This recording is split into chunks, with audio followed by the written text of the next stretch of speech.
transforms last time, and so I want to do some examples.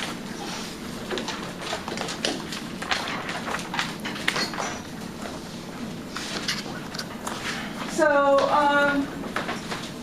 remember we have two functions.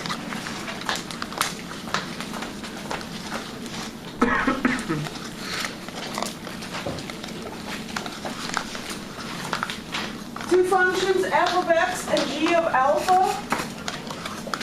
And g of alpha is the Fourier transform. I'll abbreviate that as ft of f of x. And f of x is the inverse Fourier transform of g of alpha. And actually, maybe before we start the example, I want to just say a little bit more to sort of motivate what's going on here with the Fourier transform and sort of its extension from the Fourier series. So remember, for a Fourier series,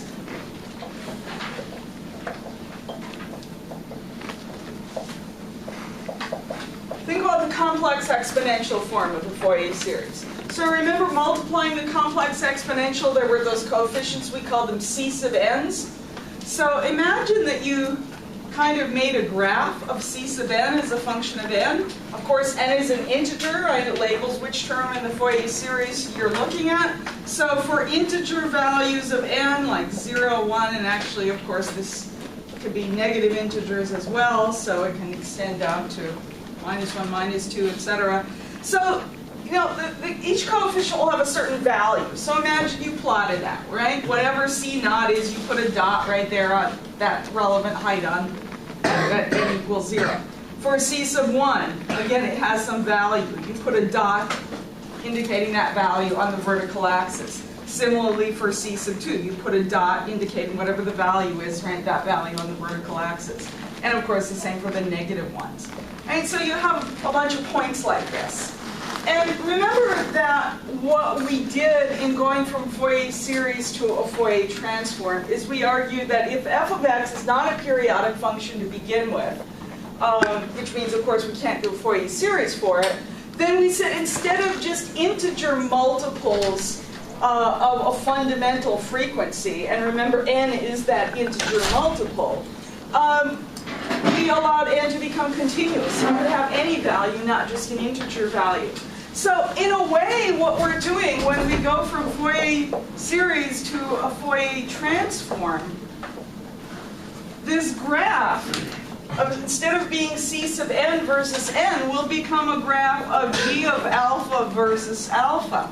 Right? The g of alpha is sort of what these coefficients, in a sense, become when we take that continuous limit.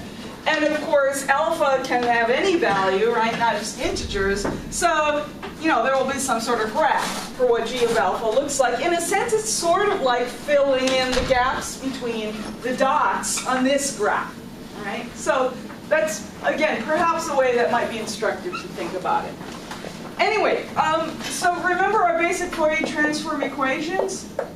Right? The way to find g of alpha, if we know f of x, is to do 1 over root 2 pi times the integral of f of x times e to the minus I alpha x dx. The limits are from minus infinity to infinity. So again, the idea here is we're taking a function of x, we're multiplying by this exponential, which depends both on alpha and on x. We're integrating over x, and since it's an indefinite integral, the result will no longer depend on x. So it's not a function of x anymore, but it is a function of alpha because of the alpha and the exponent there. So again, g depends on alpha. So remember again that g depends on a different variable than f does, right? F depends on x, g depends on alpha. Anyway, and then the equation for the inverse Fourier transform, in other words, the way to find f of x if we know g of alpha, is a similar integral. The only difference, of course, is that f of x is replaced by g of alpha, and the sign on the complex exponential changes. And of course, we integrate over alpha. So again, since it's a definite integral, the answer doesn't depend on alpha anymore, but it does depend on x via the x in that complex exponential. So again, those are the basic Fourier transform equations. And this is the so-called symmetric form, right? The coefficient here and the coefficient here, if we multiply them together, have to multiply together to give us 1 over 2 pi. We could put 1 over 2 pi in this one and 1 in this one, or vice versa. Or, again, what I prefer, the symmetric part, where you put 1 over root 2 pi in each of them. That way you don't have to remember which one gets the 1 over 2 pi and which one doesn't. So anyway, so let's look at an example. So I'll give you an f of x, and we'll want to find g of alpha. So let's say that f of x has the value 1 for values of x between 0 and 1, and 0 otherwise. So in other words, 0 for values of x less than 0, and for x greater than 1. Right? So in other words, if we plot f of x versus x,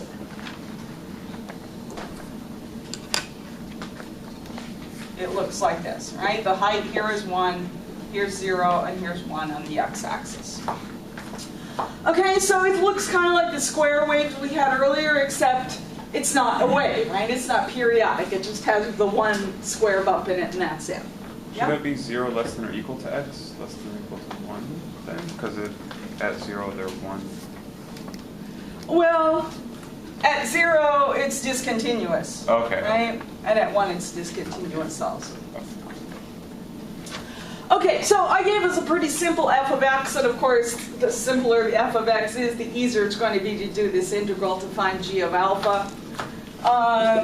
So g of alpha will be 1 over root 2 pi times the integral of, and if we plug in f of x, well, where f of x is 0, of course, we don't get any contribution to g of alpha. So only for the range from 0 to 1 is f of x not 0, so we can put those at the limits. Over that range, f of x is 1, so the only thing left in our integrand is e to the minus I alpha x dx. Okay, and so we know how to integrate an exponential. The integral of an exponential gives us the same exponential back again, so e to the minus I alpha x. And we divide by minus I alpha. Right? You treat complex exponentials just the same as real exponentials when you integrate them. Okay? And since this was a definite integral, we have to evaluate this at the limits of integration. So let's see, we've got a 1 over root 2 pi I alpha out in front.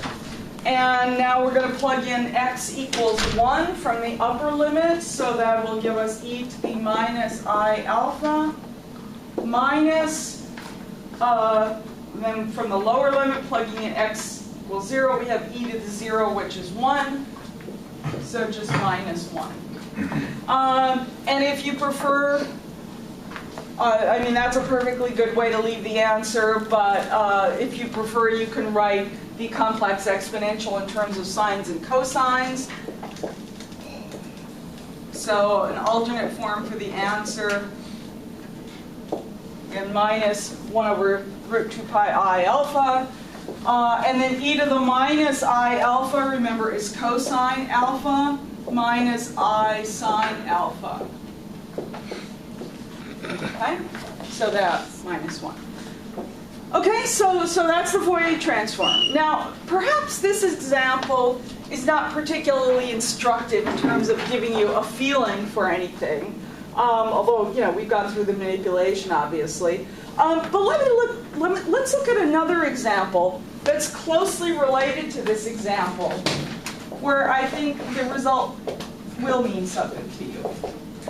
Okay, so let's say that f of x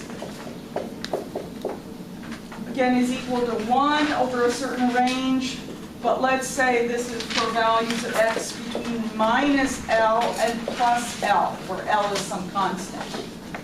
And f of x is 0 otherwise. So in other words, 0 for values of x less than minus L, and values of x greater than plus L.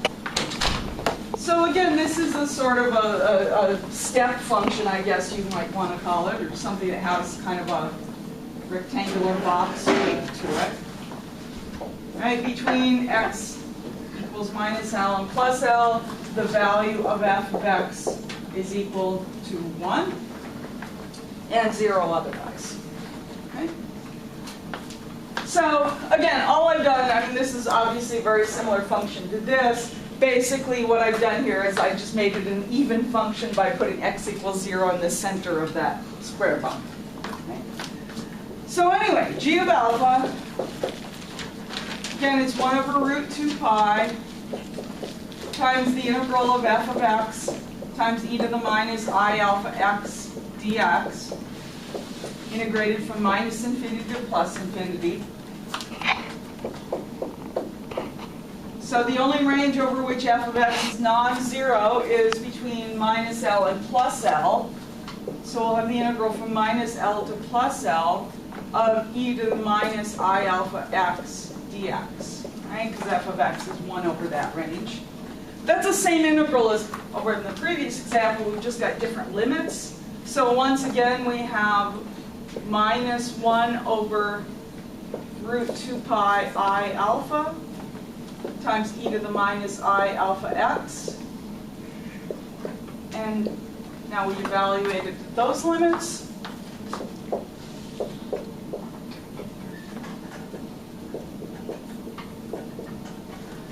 Okay, so at the upper limit, we'll have an e to the minus I alpha L, and then minus e to the plus I alpha L, right, from the lower limit.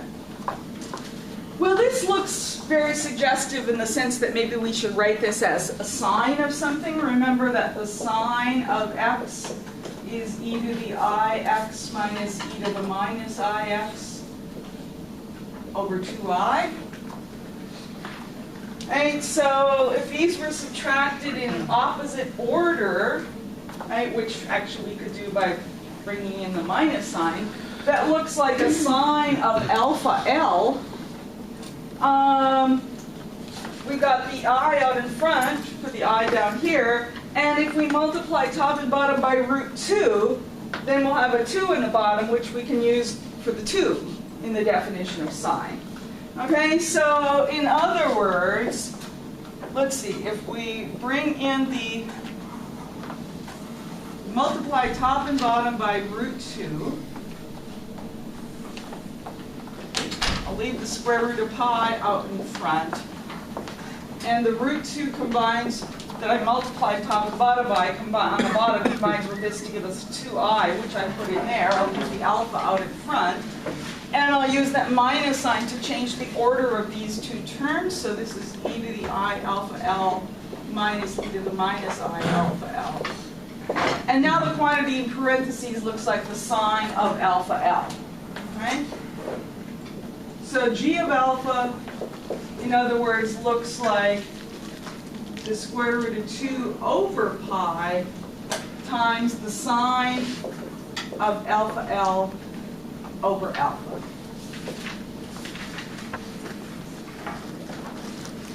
Now, that by itself may not look so suggestive, but yeah? What happened to -1? The negative that was... is there supposed to be? Oh, you switched. The minus sign I used to switch the order of these two terms so that they would look like a sine of alpha L. Okay, this by itself may not look so familiar. But what if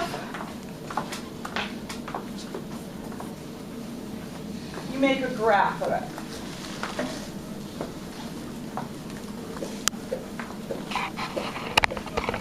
Right, so this is a function of alpha, right?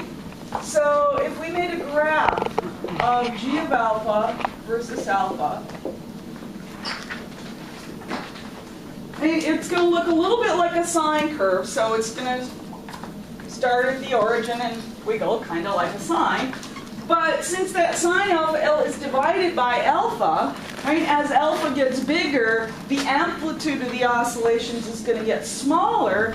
So, and furthermore, at alpha equals 0, This actually won't start at the origin, because at alpha equals 0, you have 0 over 0, which is undefined. You can use L'Hopital's rule to analyze what g of alpha is in the limit as alpha goes to 0, and you find it's actually equal to 1. So in other words, this graph looks something like this.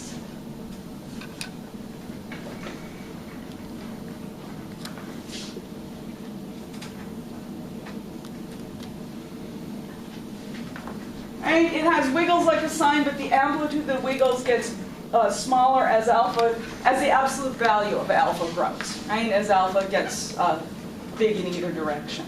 Now again, that may not look so familiar, but what about g of alpha squared? Think of what that graph looks like as a function of alpha. So whatever values of g of alpha, or whatever values of alpha correspond to a negative value for g of alpha, like here, when you square it, you're of course going to get a positive value. Basically, what squaring it is going to do is going to flip the parts of the graph where it dips down below the horizontal, flip those up above the axis. So in other words, g of alpha squared will look something like this.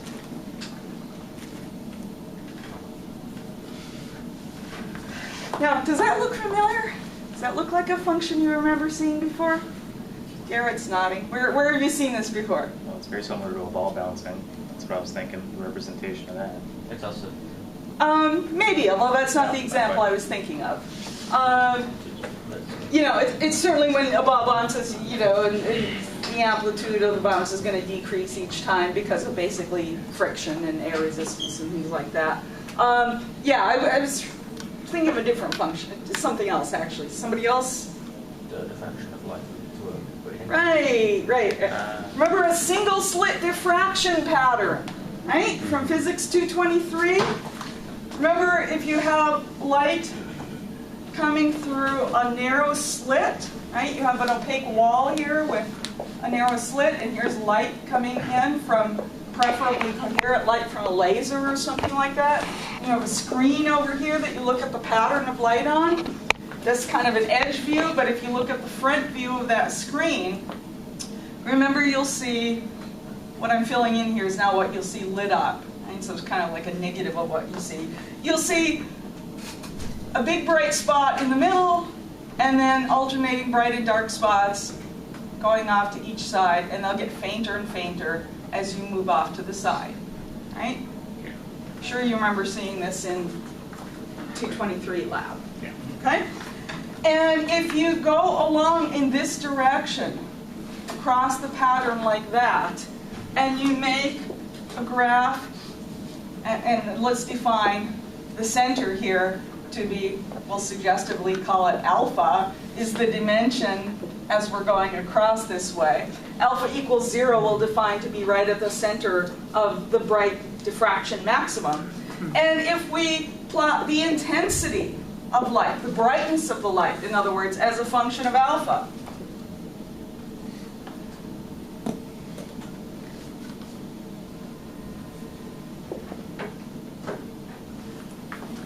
it looks exactly like this. Okay? And it's described by the same function we wrote over there, the g of alpha. Right? So the central maximum is this big bump in the middle, and then the smaller, right, not so bright bumps off to the sides are these bumps that get fainter and fainter as you move off to the side. So the intensity of this, or I'm sorry, the square of this g of alpha looks like that intensity pattern. And furthermore, remember that the intensity of light is proportional to the amplitude of the light wave.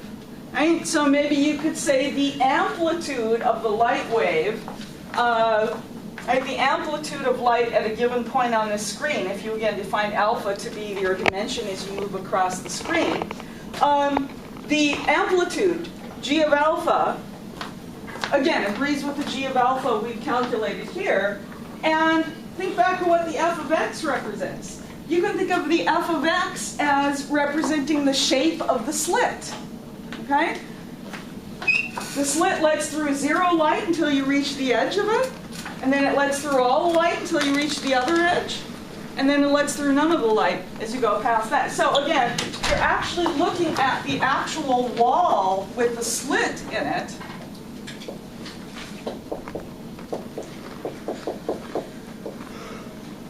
Right, there's the slit.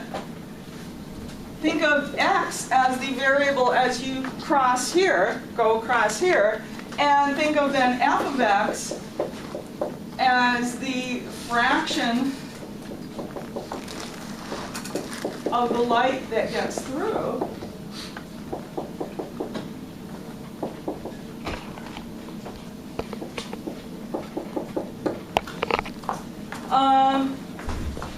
And then g of alpha, the Fourier transform of f of x, will be the amplitude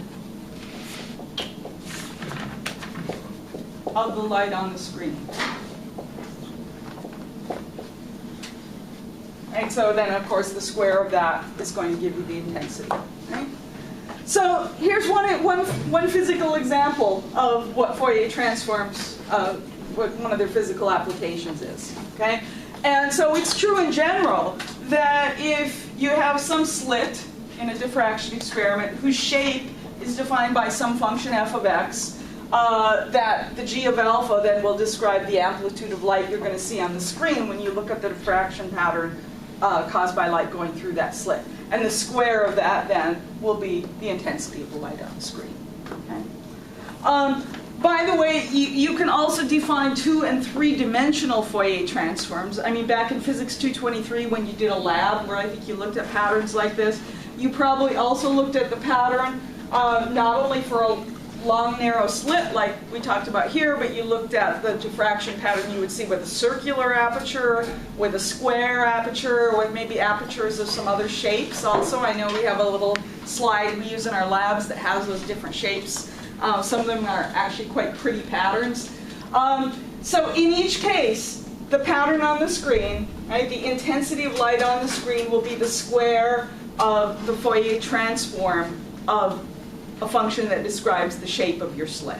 Okay? And I'll tell you, although we won't going to do any examples of them, I'll tell you, well, I might as well tell you now, actually, how you could do 2- or 3-dimensional Fourier transforms. So a 2-dimensional one would be the one that you would want to do in the situation where you had perhaps, you know, a circular aperture right on your screen. You could define x and y, for example, like this, right? And look at the shape of the slit as a function of x and y, and do a 2-dimensional Fourier transform, and I'll just write down for you how to do that. Although, again, we're not actually doing an example like that. Actually, I'll write down the 3-dimensional Fourier transform. I'm sorry, I picked up the wrong piece of paper here.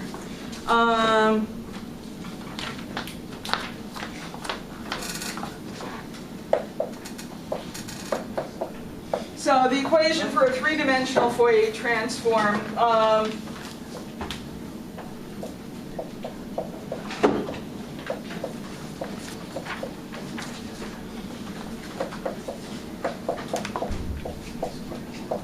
so we'll have some function f of x, y, and z, and we'll define its Fourier transform g as a function of alpha sub x, alpha sub y, and alpha sub z.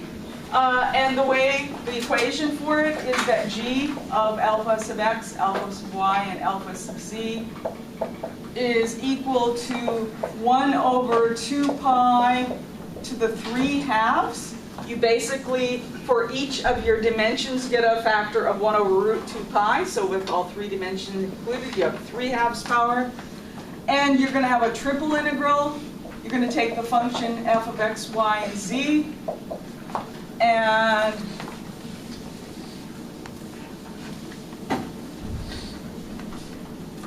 you are going to multiply it by e to the minus I alpha sub x times x, also by e to the minus I alpha sub y times y, and times e to the minus I alpha sub z times z. And then you're going to integrate over x, y, and z, each of them with limits from minus infinity to plus infinity.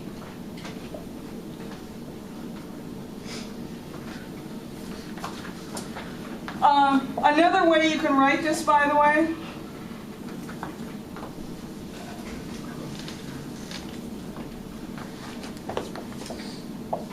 think of alpha as being a vector with components alpha sub x, alpha sub y, and alpha sub z. So you could write this function as g of the vector alpha. And so that's equal to 1 over 2 pi to the 3/2 power times the integral of f of r, right? Think of r as a vector with components x, y, and z. So f of r is the same thing as f of x, y, and z. And then the complex exponential we could write as e to the minus I alpha dot r.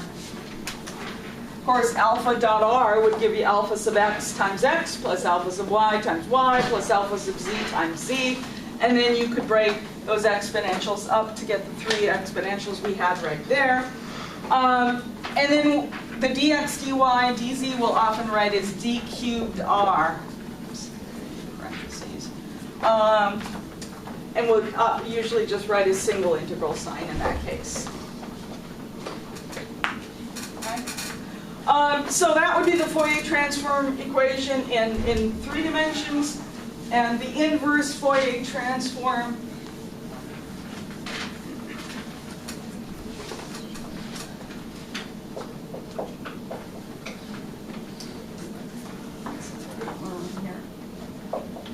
so f of x, y, and z would be 1 over 2 pi to the 3/2 times a triple integral of g of alpha sub x, alpha sub y, and alpha sub z. And you have an e to the plus I alpha sub x times x, e to the I alpha sub y times y, e to the I alpha sub z times z. And you're integrating over alpha sub x, alpha sub y, and alpha sub z. Or in the vector notation, this means f of the vector r is 1 over 2 pi to the 3/2 times the integral of g of the vector alpha times e to the I alpha dot r d cubed alpha.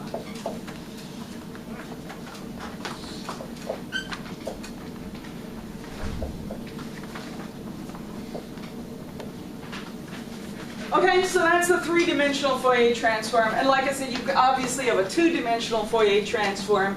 It would have a 1 over 2 pi to the first power in it. F would be a function of x and y, and there would be 2 of these exponentials instead of 3 of them, and you would be doing 2 integrals, obviously.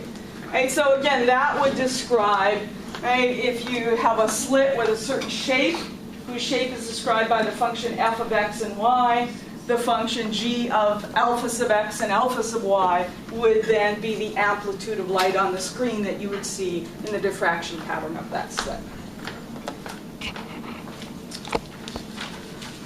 Okay, well, we've defined Fourier transforms in terms of complex exponentials. But we know complex exponentials can be written in terms of sines and cosines also. And sometimes it's useful to write out the Fourier transforms in terms of sines and cosines also, especially if our function f of x is either an even function or an odd function.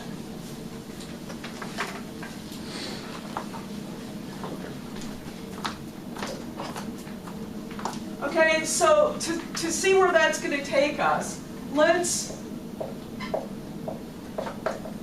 substitute we have e to the plus or minus I alpha x, right, like we see in our Fourier transform equations. Remember that this can be written as the cosine of alpha x plus or minus I times the sine of alpha x. Right, where if we have a plus sign up here in the exponent, then we use the plus sign here. If we have the minus sign up in the exponent, we use the minus sign here. Okay?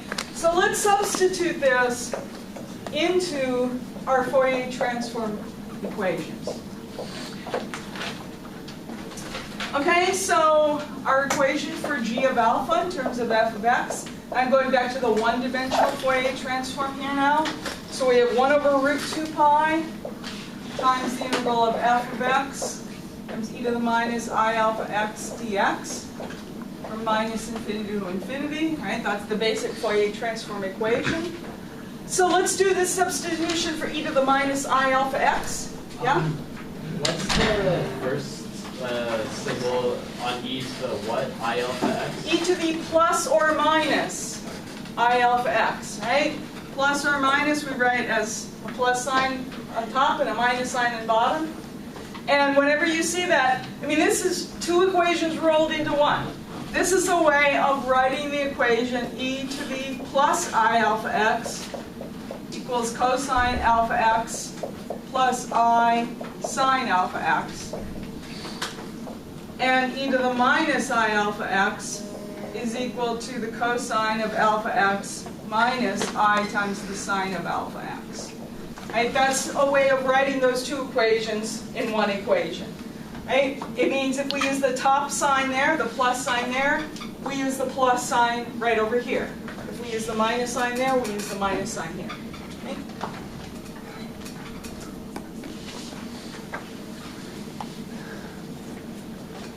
Okay, so we're going to do this substitution. So we've got 1 over root 2 pi, we've got an integral from minus infinity to plus infinity. F of x, and then for e to the minus I alpha x, we're going to substitute cosine alpha x minus I sine alpha x dx. Okay, well, let's split that up into two integrals.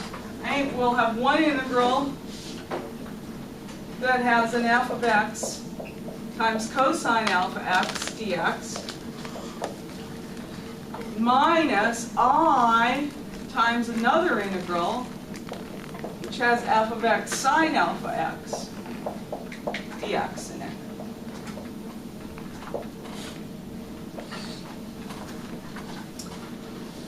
Okay, well,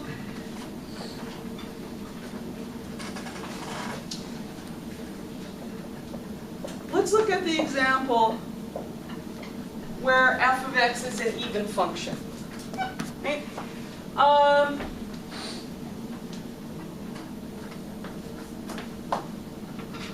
Then the integrand in the first integral here, I'm sorry, in the second integral,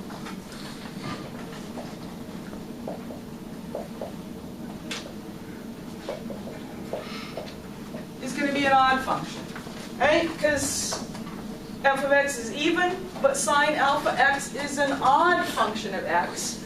And remember, you proved on one of your homework problems that if you multiply an even function times an odd function, the result is an odd function. And when we have an odd integrand with symmetric limits of integration, the result is 0.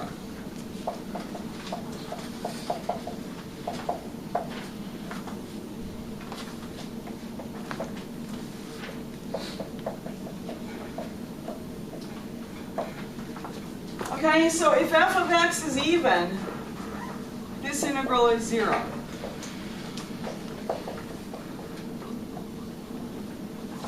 And in the first integral, the integrand is even, right? Because f of x is even, cosine alpha x is an even function, and an even function times an even function is an even function, as you, again, proved in your homework. When you have an even integrand with symmetric limits, you can write this as 2 times the limit from 0 to infinity in this case, right? If you had minus L to plus L, it would be 2 times the integral from 0 to L. In our case, L is infinite, right? So this is the same as 2 times the integral from 0 to infinity. So in other words, if f of x is an even function of x, we can write another form for g of alpha. It will involve the square root of 2 over pi Okay, the 2 that I get out in front by changing the limits from 0 to infinity combines with a root 2 to give me a root 2 on top. And then our limits are from 0 to infinity, and in our integrand there's an f of x times the cosine of alpha x dx. Okay, so if f of x is even, we can write the Fourier transform this way, right? Just as well as writing it in terms of the complex exponential. And this is called, not surprisingly, a Fourier cosine transform.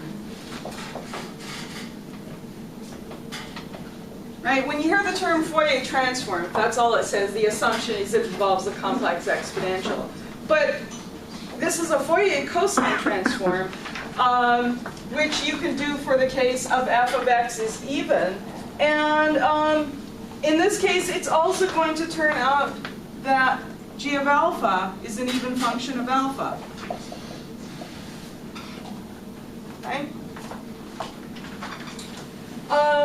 Your book, I believe, puts a subscript c on both of these functions just as a reminder that you've used the cosine transform to relate them. But it's the same as the regular Fourier transform. Okay? It's just another way of doing it. Okay? So on some of the homework problems that I gave you, there was, I kind of grouped 2 problems together. And those 2 problems, one of them, they gave you a function and asked you to find the Fourier transform, and then the other problem I grouped together with it, they asked you to find the Fourier cosine transform, and it was an even function in that case, so you should get the same answer for both problems. It's just a different way of doing it. Okay?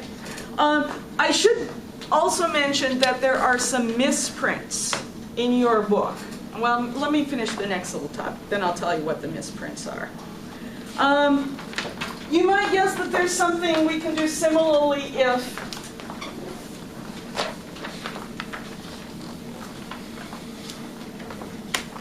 f of x is an odd function as well.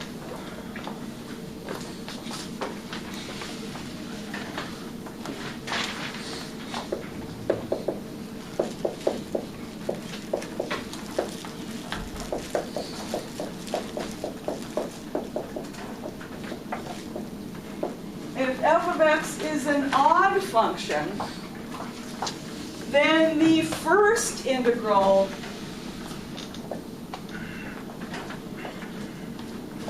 in this result right here for g of alpha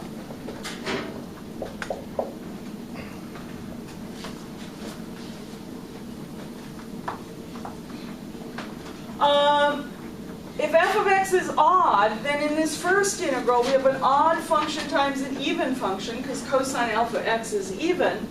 And again, you proved in homework that an odd function times an even function is an odd function. So if f of x is odd, then this first integral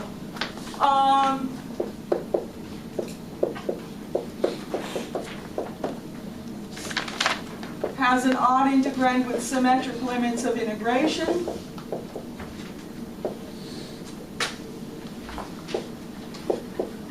And therefore will give us a result of 0.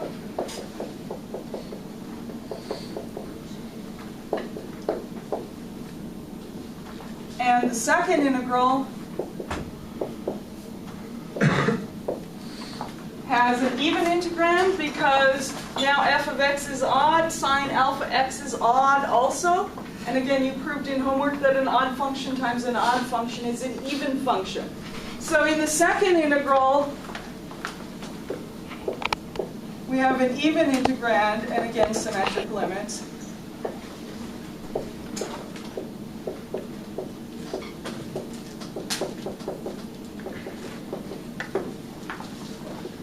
So that means the integral from minus infinity to infinity is equal to 2 times the integral from 0 to infinity. Same trick we used, but now we're using it for the other term. So that means g of alpha, now the first term is going to be 0, so we have minus I over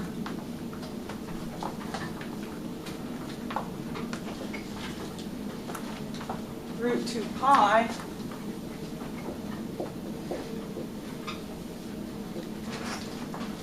sorry. We have minus I, and the integral from minus infinity to infinity I'll replace by 2 times the integral from 0 to infinity. So combining that factor of 2 with what we've got up front already, we're going to get a root 2 over pi, and then a limit from 0 to infinity of f of x times the sine of alpha x dx. Okay? So you might suspect that we're going to call this a Fourier sine transform, right? Just like this one was a Fourier cosine transform. One slight modification, though, and we'll put a subscript s for sine transform on both the functions f and g. We're going to drop this factor of minus I. So we'll define it as just root 2 over pi times the integral of f of x times the sine of alpha x dx. The limits now go from 0 to infinity, and we'll put a subscript s on the function f also. So this is a Fourier sine transform. Is there a specific reason to drop it? Or is it a separate function completely? Sometimes people just like to deal with real functions and not Okay. complex functions. And I mean, it's just a constant anyway, Yeah. so it's not real important. But other than just to make a real function, there's not really any other particular reason for it. Okay? So, again, we drop the minus I, right? So this is a Fourier sine transform, and it will work for an odd function, f of x. And then g of alpha will be odd also. Okay?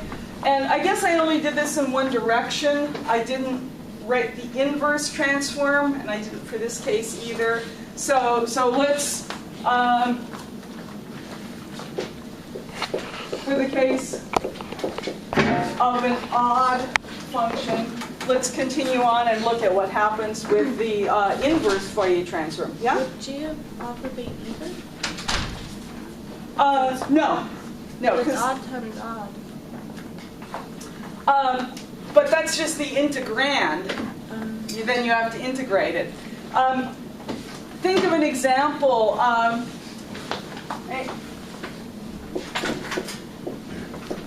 Think of an integral like this, okay? Where n is some constant, right? And if n is even, then x to the n is an even function. Right? So x squared, x to the 4th, x to the 6th are all even functions of x. If n is odd, then x to the n is an odd function. Right? So x to the 1st, x cubed, x 5th, and so forth are all odd functions of x. So what do you get when you do this integral? You, of course, get x to the n plus 1 over n plus 1. Okay? So if this was an even function in the integrand, when you integrate it, you get an odd function, because right, if n is even, now n plus 1 is odd. And similarly, if n was odd here, if you have an odd function in the integrand, when you integrate it, you get an even function of x. Okay? So the integral has the opposites, you know, whether it's even or odd, than what the integrand has. Okay? So similar idea here, right? Here f sub s of x is odd. The sign is odd also. So the integrand is even, but when you integrate it, you get an odd function. Okay?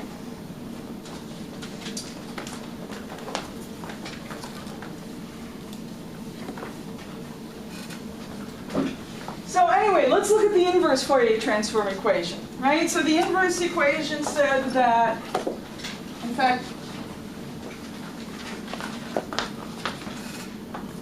let me write it back here because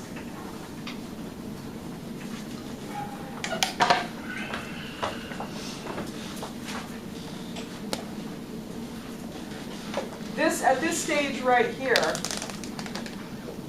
when I just had this function right here, I hadn't specialized some cases where f of x was either odd or even yet. I started that next. So let's go back and do the same thing. And we substituted e to the minus I alpha x equals cosine alpha x minus I sine alpha x into this, and we got this. Let's similarly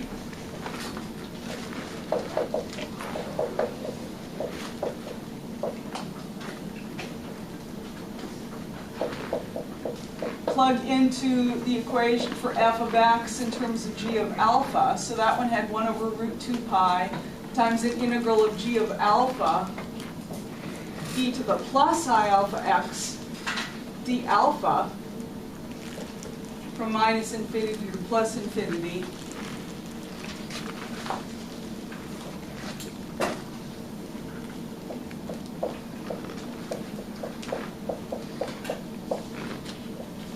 So we're going to substitute for e to the I alpha x, again cosine alpha x plus I sine alpha x. So let's break it up into two integrals. We'll have an integral from minus infinity to plus infinity of g of alpha times the cosine of alpha x d alpha plus I times the integral of g of alpha sine alpha x d alpha. Right, so that's the analogous equation to this one right here, except this is, of course, for the case of the inverse Fourier transform. So again, let's go back to the case where f of, let's say here, what if g of alpha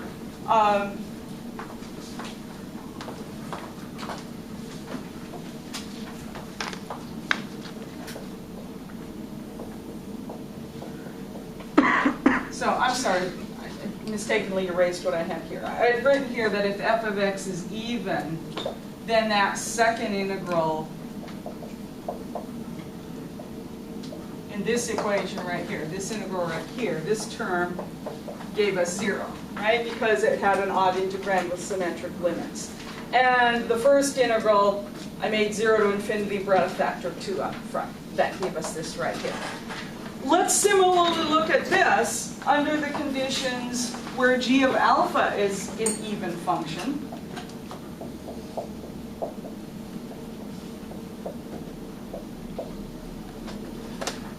Then the second integral here is 0 because, again, you've got an even function times an odd function, which is an odd integrand. Odd integrand with symmetric limits, again, gives you 0.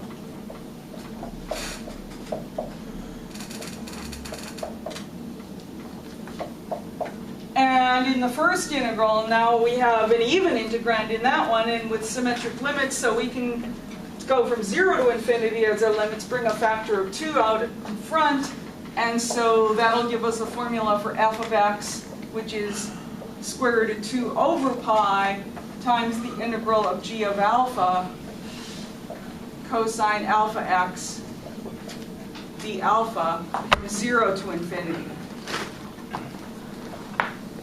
And that, together with this,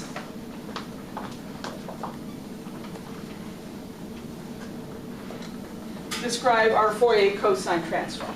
So g of alpha is the Fourier cosine transform of f of x, and then this f of x, and again you can put subscript c to remind yourself it's a cosine transform.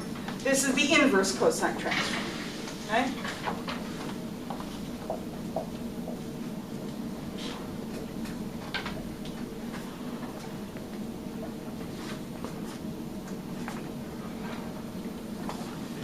Okay, so that was the case where f of x and g of alpha were both even functions. Now in the case of odd functions, again, we've derived this expression for the Fourier sine transform. And let's look at the inverse transform. So again, the inverse transform is given by this equation right here. And if g of alpha is odd,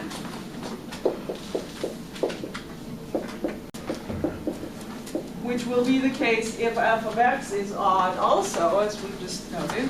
And so for that case, g of alpha is odd. The first integral here will then be 0 because we have an odd function times an even function is an odd integrand with symmetric limits. So that first integral will be 0.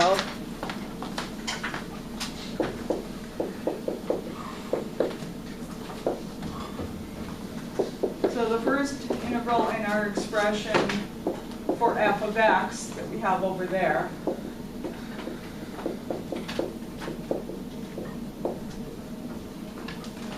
and in the second integral, we have, again, an odd function times an odd function gives us an even function in the integrand. And with an even function in symmetric limits, we can write from 0 to infinity with a factor of 2 out in front. And then once again, we're going to drop this I. So I'll say here we drop the plus or minus I. We drop the minus I in this expression. And we're going to drop a plus I in what we're going to do right here now. So we'll define g sub s, or I'm sorry, f sub s of x. We'll drop the I. We've got a root 2 pi. We've got limits from 0 to infinity. G sub s of alpha times e to the, or I'm sorry, not e anymore. It's a sine of alpha x d alpha. So again, this is the inverse Fourier sine transform.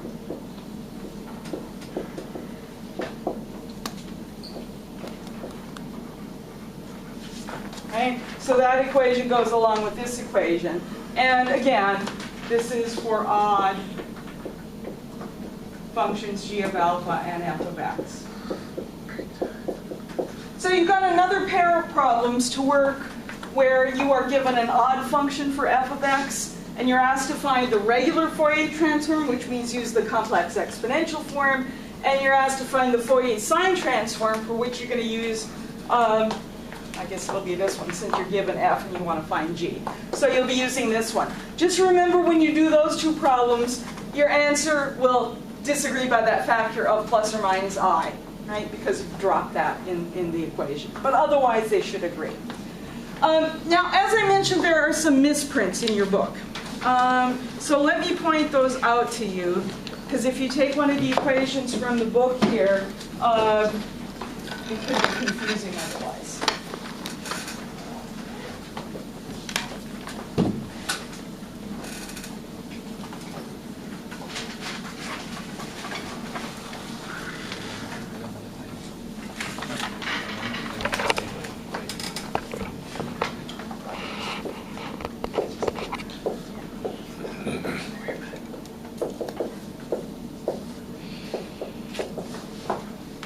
Okay, so these are all on pages 381 and 382. The bottom of 381, equation 1214, which is the equation, basically this equation right here for Fourier sine transform.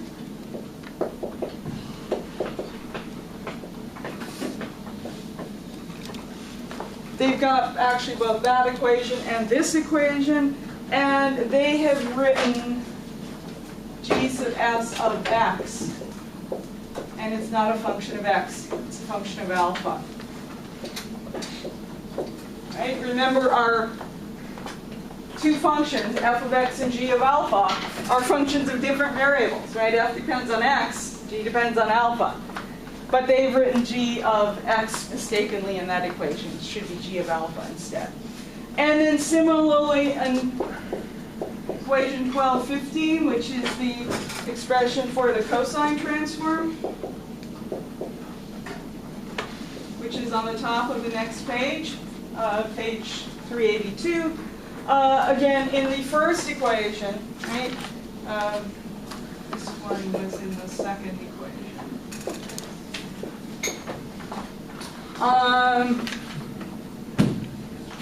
And now in the first equation, in the integrand, they have a g sub c of x,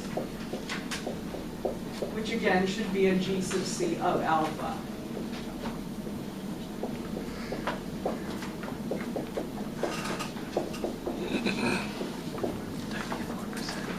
And then there is one more, an equation 1217. I mean, these two are major results because they have boxes around them. 1217 isn't, it's just something that they're doing on the way to something else. But 1217 starts out by writing an f of x, and they write it as an integral from minus infinity to infinity of sine alpha over pi alpha. This is in a context of a particular example, times e to the I alpha x, and they have a dx, and this right there should be a d alpha instead. Okay? Okay, so those three misprints. Okay, let's do our break now. And after we come back, we'll try to answer the following question. Is there a function, f of x, that if we take its Fourier transform to get g of alpha is going to have the same functional dependence on alpha that f of x had on x? And the answer is yes. We'll look at what that function is. Okay?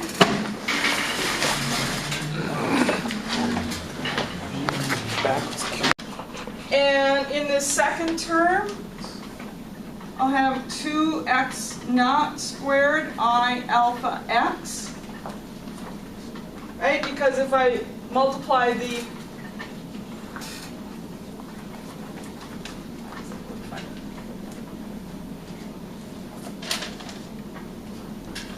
right, if I move this 2x naught squared back in, it would cancel the 2x naught squared there. The minus sign would give a minus I alpha x, and that agrees with this term. Okay, so far that's exactly what I have written there to begin with for the exponent. And now what I'm going to do is I'm going to add and subtract the same thing, right? I could do plus 2 and minus 2 because, of course, they would cancel out. So let's add. This is just a trick, and I'm not suggesting you would realize to do this. But let's add the quantity x squared, or I'm sorry, x naught squared, I alpha, quantity squared, and then subtract that same quantity, x naught squared, I alpha, quantity squared.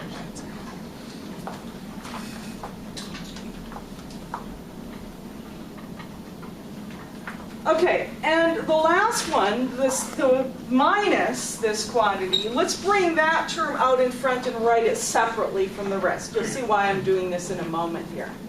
Okay, so this last term, if we multiplied it through by the minus 1 over 2x naught squared, the minus signs would cancel. We'll have a plus sign. We'll have an x naught to the 4th on the top, and we have an x naught squared on the bottom. Actually, let's just leave it like this. X naught squared I alpha quantity squared.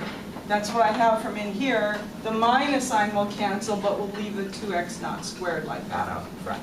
So that's from that last term. And then the rest of this, the other terms, I'm going to leave in the square brackets. So you pulled out the positive one? No, I pulled out the negative one. Okay. Because the minus, it became positive when it came out because there was a minus sign here also to change the sign to plus. So there's still an x squared, there is still a 2x naught squared I alpha x, and there is still an x naught squared I alpha quantity squared, all in the square brackets. And now, in the first term, we can simplify a little bit. The I squared will give us a minus 1. Right? There's an x naught to the fourth on the top and an x naught squared on the bottom. There's also an alpha squared on the top, so there'll be a minus alpha squared x naught squared over 2.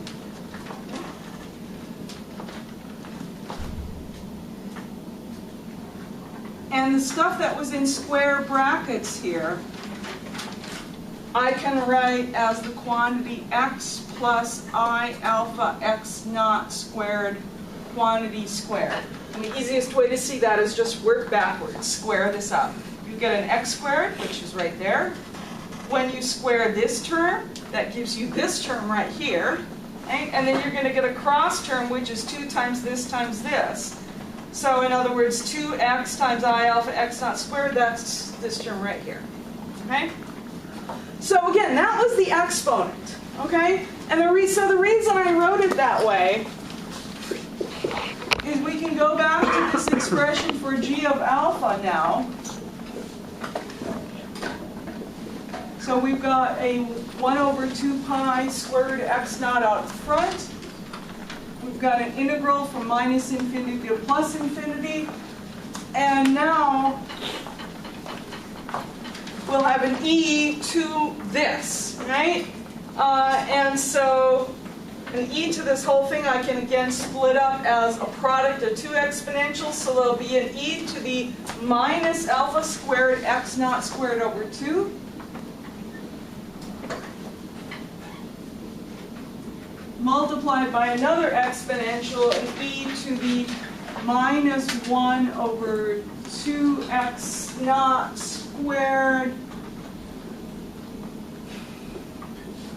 times x plus I alpha x naught quantity squared dx. Right? Well, notice this right here doesn't depend on x. Right? X is what we're integrating over, but this first exponential here doesn't depend on x. X naught is a constant, remember, so that could be pulled out in front of the integral.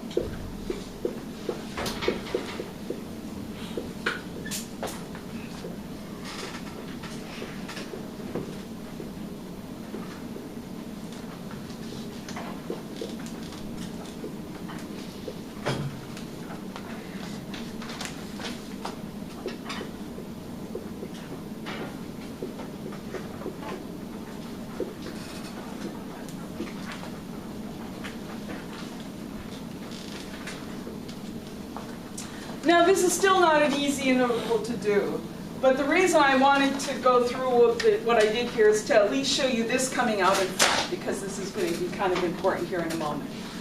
This integral right here, easiest thing to do is just look it up in the tables. It is equal to square root of 2 pi times x naught. Okay? It's obviously not going to be a function of x anymore because it's a definite integral, right? So you do the indefinite integral first, it's some function of x, but then you plug in those limits for x, and so you get something that's not a function of x anymore. Okay, so anyway, that of course could be combined with the stuff out in front here, which also contains 2 pi's and x naughts and square roots and things like that. So the final result for g of alpha will be, there'll be a square root of x naught over 2 pi. Right, that's this x naught from the integral compared with the root x naught we've got in the denominator out in front. And then the 2 pi, we've got 2 pi in the denominator and root 2 pi in the numerator from there. So that combines to give you root 2 pi in the denominator. And then there's this function here, e to the minus alpha squared x naught squared over 2. Okay? And if we define alpha naught to be 1 over x naught, and x naught was a constant, so alpha naught is a constant also.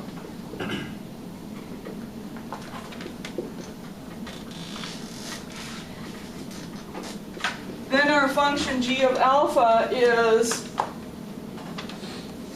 1 over the square root of 2 pi alpha naught, right? Because the x naught here becomes an alpha naught in the denominator. And similarly here, replacing x naught by 1 over alpha naught, the exponential becomes e to the minus alpha squared over 2 alpha naught squared. So there's our g of alpha, and here was our f of x right here that we started with. And notice that if you replace x by alpha and x naught by alpha naught, that f of x and g of alpha look just the same. Okay? So this function looks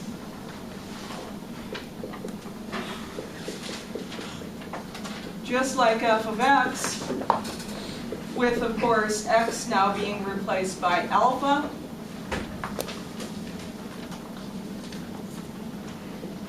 And x naught being replaced by alpha naught, which, remember, we defined to be 1 over x naught. Okay? So let's think about, so again, that proves what I told you, right? That same functional form, f of x depends on x in the same way that g of alpha depends on alpha. It might also be instructive a little bit to make some graphs of these functions.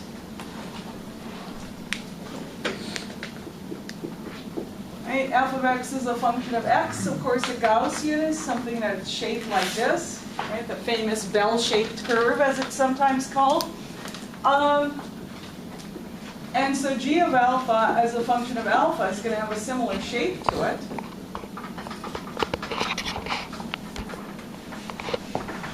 But the width of the Gaussian, and I'm not going to define this exactly rigorously, but the width of this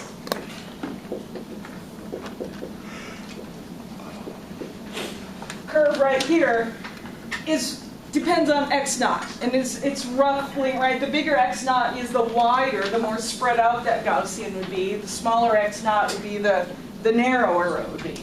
And similarly in this Gaussian, the width is alpha naught. Okay? And notice alpha naught and x naught are reciprocals of each other. So as one gets bigger, the other gets smaller. Right?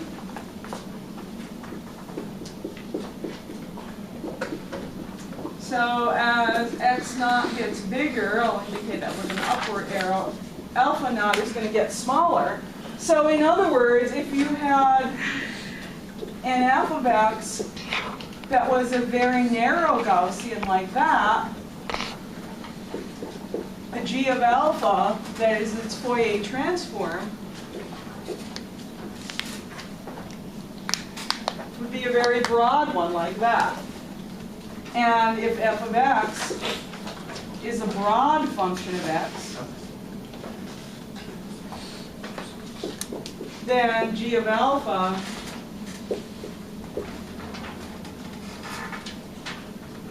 is a narrower one. Okay? I think we talked about the fact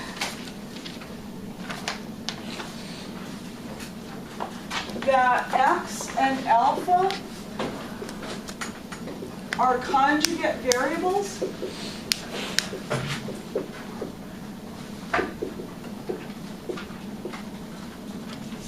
Right? That was just a name we gave, right? The two functions are Fourier transforms of each other, right? G of alpha is a Fourier transform of f of x is an inverse Fourier transform of g of alpha. The variables that depend on x and alpha are called conjugate variables. And these conjugate variables, in general, obey something like an uncertainty principle.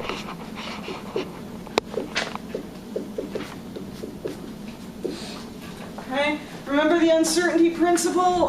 For those of you who've had Physics 224 and 225 already, you know that the idea is that, for example, position and momentum, you can't measure them both to an arbitrary degree of precision at the same time.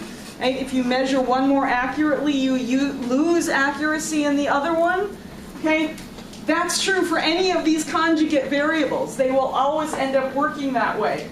And this is an example of it here. I mean, imagine, for example, that you're measuring this quantity x, right? And f of x,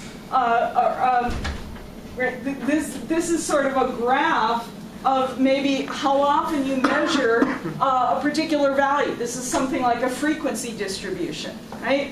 If you make a bunch of measurements of something, you're going to get, because of random errors, slightly different measurements each time, but they're going to be centered around some sort of value, which is then going to be your best estimate of the value. So maybe they're clustered according to a distribution that looks something like this. Then if you measure the conjugate variable, right, let's say you measured this one very accurately. So in other words, it's described by a very narrow distribution, right? None of your measurements vary too much from the one at the peak or the mean of the values, or however you want to define it. So you measure this one with a pretty high degree of accuracy. The result is, though, that when you measure the conjugate variable alpha, you won't have a very high degree of accuracy. You'll have a big spread in your frequency distribution that describes what your measurements of alpha look like, right? And vice versa. If you don't measure f of x very accurately, so you have a big spread in your measurements there, you've got a very narrow spread in alpha. You can measure it much more accurately. And just to tie this in with, with physics a little bit more, I mean, the uncertainty principle that you're probably most familiar with relates position and momentum, right? But the momentum in modern physics, right, P can be written as h bar times k, where k is the wave number,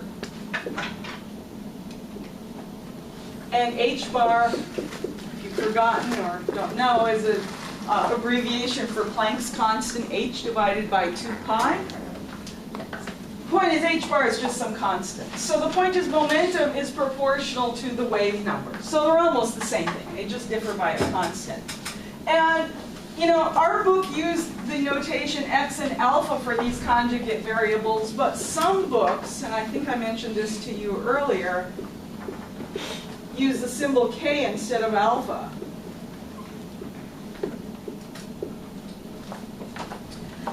And I actually prefer k, both because alpha looks a little bit like an x, and I think it's easy if you're being a little bit sloppy to misread an x as an alpha, or vice versa. I actually suspect that was the origin of those misprints in the book that I just pointed out to you. But also the reason I prefer to use k instead of alpha is because it reminds you a little more of this physical interpretation of this, right? K is a wave number. In fact, when you often see in sine and cosine functions, you often see the coefficient of x labeled as k, right? And k has the physical interpretation of a wave number in that case. And of course, we saw similar kinds of sines and cosines and complex exponentials in our expressions for Fourier series and Fourier transforms. So the thing we've been calling alpha is really physically a wave number, okay? And a wave number is related to the momentum by a constant. So if alpha and x are conjugate variables, we could just as well say that k and x are conjugate variables, and since k is related to p by a constant, we can say that p and x are conjugate variables too, basically.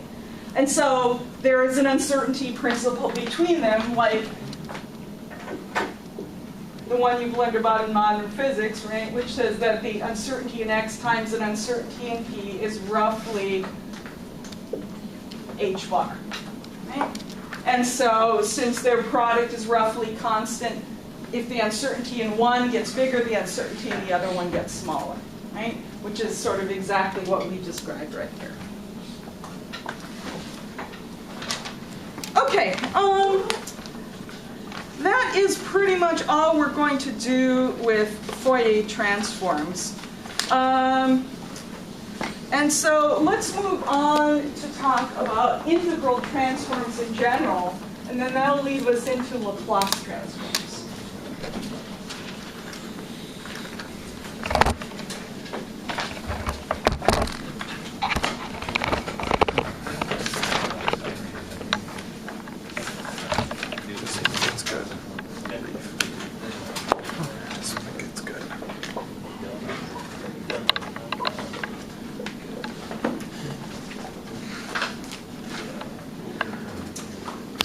So let's say we have a function, we'll call it capital F of P, and it's an integral transform of another function, which we'll call little f of t. Okay? I'm sticking with this notation because this is what your book uses. Oh, and by the way, I should point out to you, actually, first I should have my necklace because it's falling off.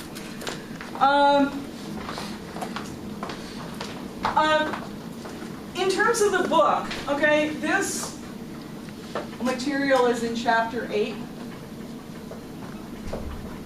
sections 8 through 11. Okay, so that's what we're going to be covering for the rest of the quarter. And the earlier part of Chapter 8 is ordinary differential equations, which again we'll do at the beginning of 473 in the fall.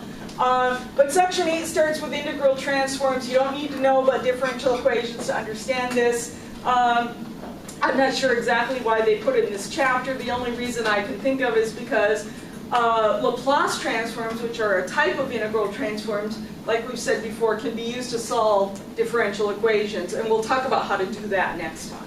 Okay? But anyway, so that's what you should be reading in the book.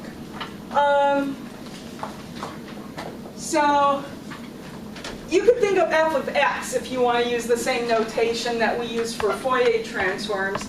So this is like f of x, and then this is like the g of alpha. Okay, the book just uses different notation in this section than they did back in Chapter 7, talking about Fourier transforms.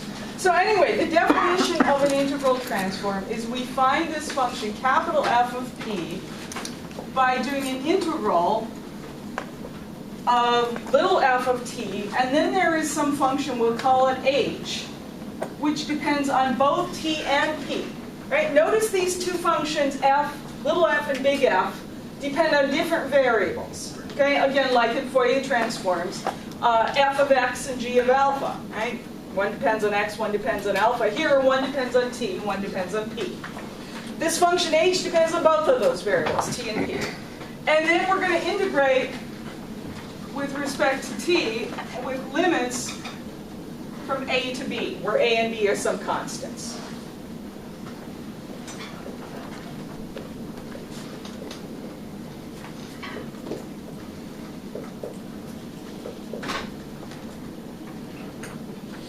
Okay, so notice here we're taking a function that depends on t, multiplying by this function h, which we'll come back to in a moment, and then we're integrating over t, and it's a definite integral, so when we evaluate the result of this indefinite integral at the limits of integration, we're plugging in t equals b and t equals a, right? So the result will not depend on t anymore, but it will be a function of p, the other variable, because of the p dependence in this function h, right? So that's why capital F is a function of p and not t.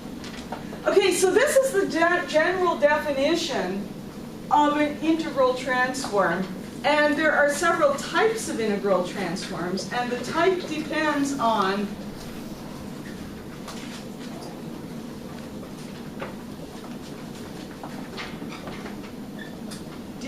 what that function h of t and p is, and it depends on the limits a and b. Okay, so there are different integral transforms defined by different limits of the integral and different functional forms for this function h. Okay, but anything that works like this in general is called an integral transform. Well, a Fourier transform is an example of an integral transform.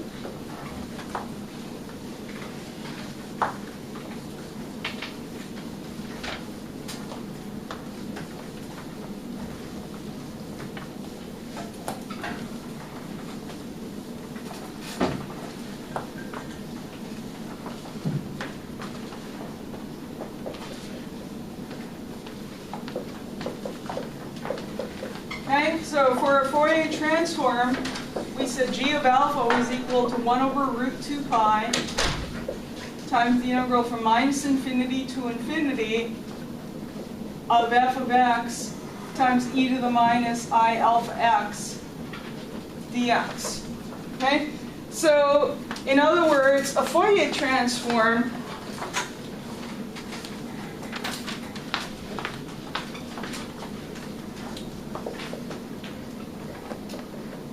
is an integral transform. We would use some slightly different notation in talking about it.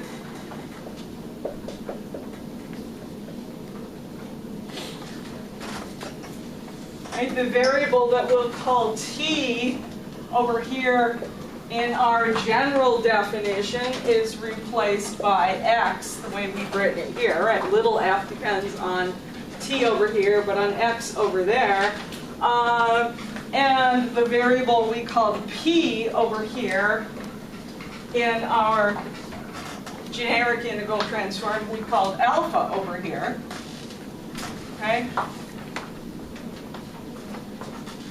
And then h of t and p, or in other words, h of x and alpha, using the notation we use here, is simply equal to 1 over square root of 2 pi times e to the minus I alpha x. Okay? And the limits of integration, a and b,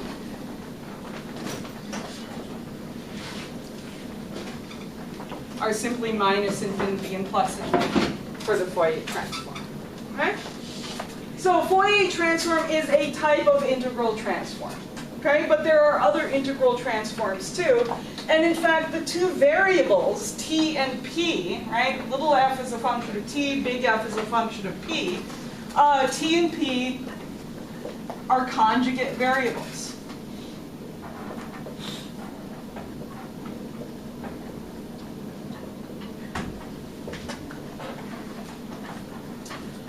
Oh, by the way, I just realized I forgot to tell you something that I should have pointed out earlier. And we talked here a little bit about conjugate variables and the fact that they obey something like an uncertainty principle. The better you determine one of them, the less well you determine the other. Think back to a physical application we looked at just a little earlier today. We looked at the, if we did a Fourier transform of that sort of function that just had a little rectangle, went up and came down again. And remember, we got something that looked like a single slit diffraction pattern. And think about what you know about diffraction patterns. The narrower the slit, the more spread out the diffraction pattern is, right? That's the same type of behavior we talked about here for conjugate variables, right? X, the width of the slit, and alpha, which describes the spread of the diffraction pattern, are conjugate variables. The smaller x is, the bigger alpha is, and vice versa. Okay? So again, there's a physical connection. Okay? Okay, so we still use that term conjugate variables for all integral transforms. Okay? So we can talk about them for others too. So there are several other types of integral transforms besides Fourier transforms. And the one that is probably the most useful is a Laplace transform. So let's define what a Laplace transform is. So really, to define it, all we have to do is say what that function h is and what the limits a and b are. Okay?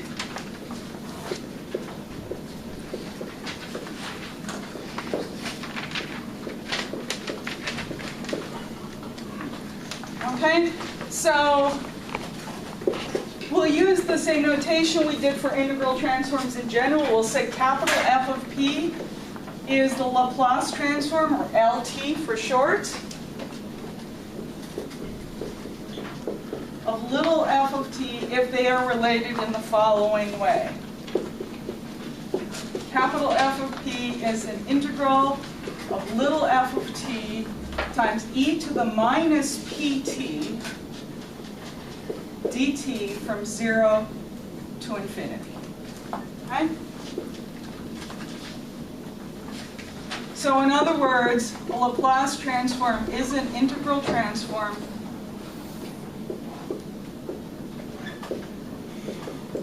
with the function h of t and p. Right? That's the other thing in the integrand besides the f of t. So it's e to the minus pt in this case, and the limits a and b are from 0 to infinity. Okay? So just contrasting the Laplace transform with the Fourier transform, compare the function h here to the function h here, and I don't care about the 1 over root 2 pi, that's not important. The important part is that for Fourier transforms, the function h involved a complex exponential, and for Laplace transforms it involves a real exponential instead. Okay? And then the other major difference is that the limits, instead of being minus infinity to infinity, are 0 to infinity. Okay? So this is how the Laplace transform is defined. I should mention that unlike a Fourier transform, right, in the Fourier transform, we could write the inverse Fourier transform pretty easily also, right? We wrote f of x as 1 over root 2 pi times the integral of g of alpha times e to the I alpha x d alpha from minus infinity to plus infinity. So we could go in either direction. We could use this to go from f of x to g of alpha, or this to go from g of alpha to f of x. So you might think there should be a similar integral we could write that would give us little f of t in terms of capital F of p. It's not easy to do that, though. To find little f of t from capital F of p is difficult. It's not as simple as it was for the case of the Fourier transform. It involves something called a Bromwich integral. If you are curious about it in your book, you can find it in, I think it is chapter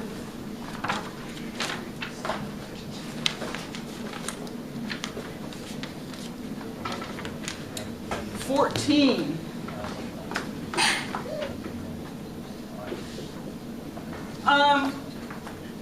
There is a technique that we'll talk about next quarter in Physics 473, in the second quarter of mathematics, called complex analysis, which is a way of doing integrals of complex functions. Okay? And there's a technique for doing integrals like that. They're called contour integrals. And, you know, it's jumping way ahead. I mean, we haven't learned how to do those yet, so I'm not going to try to do one for you. But it turns out that's how you have to do this Bromwich integral. It can't be done as a regular integral. It involves this special technique. And so it's much more difficult to do the inverse Laplace transform.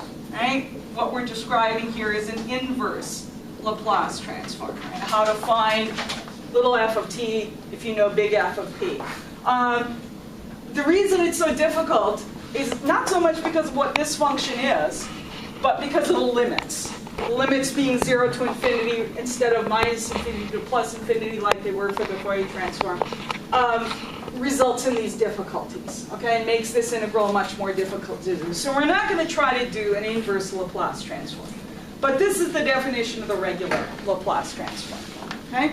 So let's do a couple of examples. Or maybe one is about all we'll have time to do.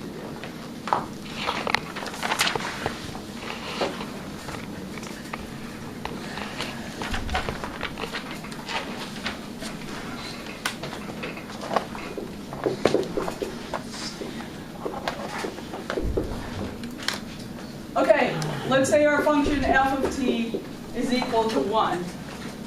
And we want to find capital F of p. So obviously f of t doesn't really depend on t. It's just a constant. Okay? So f of t, given by this definition right here. Okay? So it's going to be an integral from 0 to infinity. F of t is equal to 1. So all that's left in the integral is e to the minus pt dt. And the integral of an exponential gives us the same exponential back again, and then we divide by minus p, right? And we evaluate this at the limits. from 0 to infinity.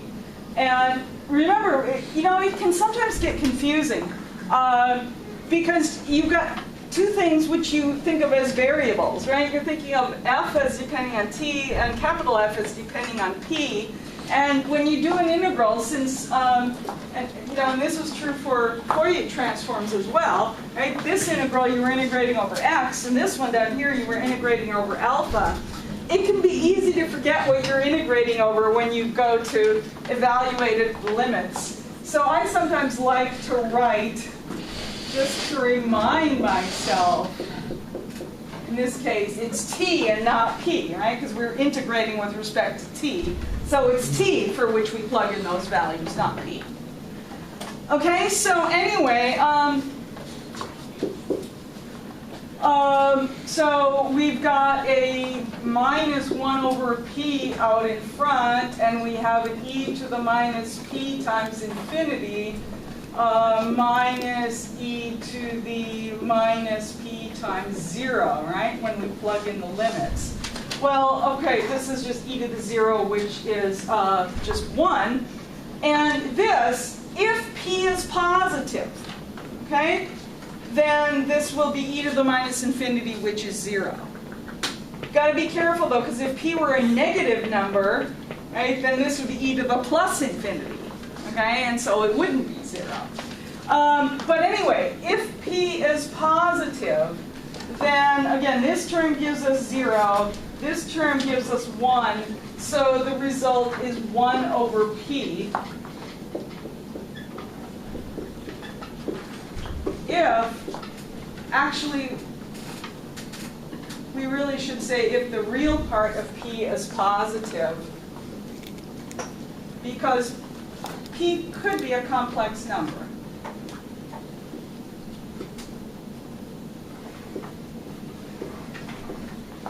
Okay, but if it's a real number, then basically if it's positive, this will work.